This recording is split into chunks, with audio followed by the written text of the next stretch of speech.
Marcellus. We want to talk some NBA. Sponsored by the Capital One Venture Card. What's in your wallet?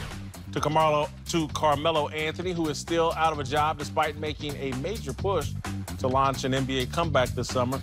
Our buddy Steven Jackson has claimed Melo is being blackballed, and now another former NBA player, Royce White, says LeBron is part of Melo's unemployment. All of us here that play the game at the highest level know how good Melo is, and we know that there's no way that the Lakers would go out and sign Jared Dudley and not sign Carmelo Anthony. And another question is, while a guy like LeBron is walking around here like he's the face and voice of the players, how is he letting his banana boat brother hang out there in the wings and they go sign Jared Dudley and not Carmelo? If anybody watching this thinks that Jared Dudley can hold Carmelo's jockstrap, I'll slap you. Don't slap me. We've been hoodwinked, bamboozled, led astray. Man, I think this is unfair criticism of LeBron.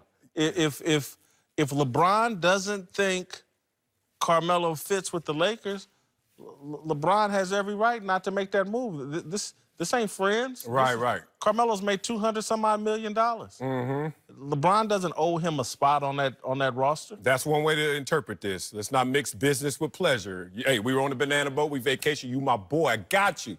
I got best friends in my world, too. They are never coming up here on this set. Ever. Ever. They blow up my text every damn day talking some junk. Don't.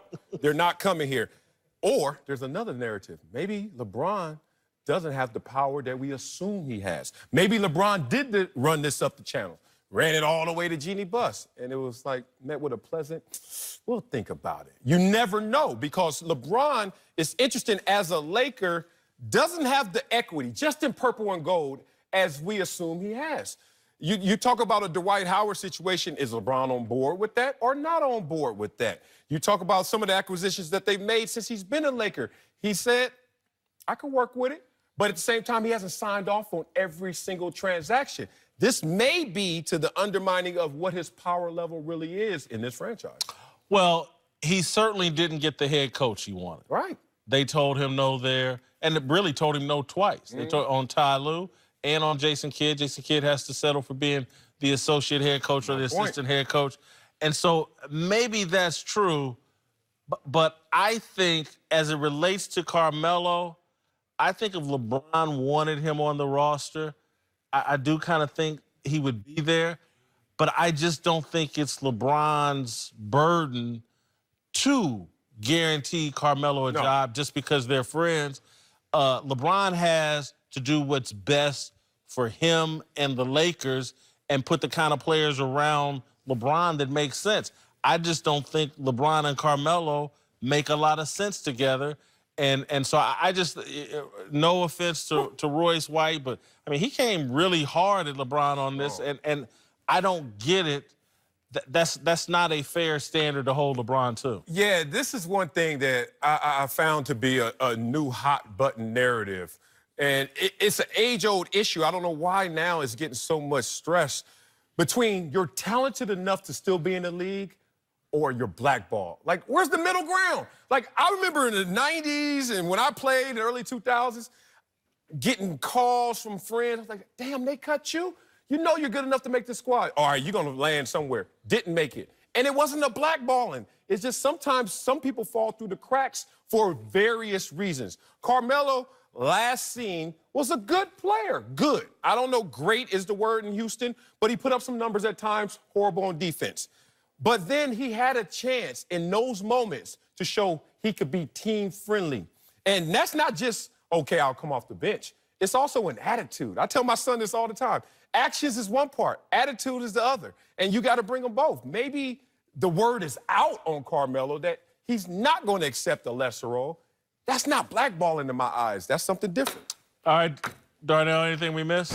Yes, sir. We're going to switch gears to Steph Curry, who was so inspired by a recent visit at Howard University that he has pledged to financially support the school's golf teams for both the men and women for the next 6 years. The HBCU hasn't had a golf team since the 1970s. I want to ask you guys, what do you think of Steph's donation to Howard U? Love it.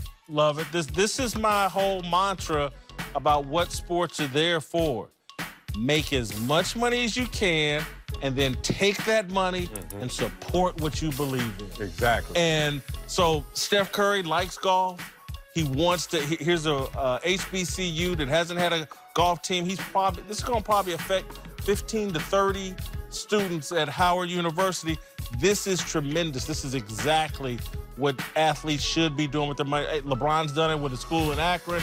This is ideal. Yeah, and this is my favorite way of doing it. No theatrics, no look at me, just do it. Keep it in the lane with your sincerity and with your give back. Like, that's the circle, that's the cycle.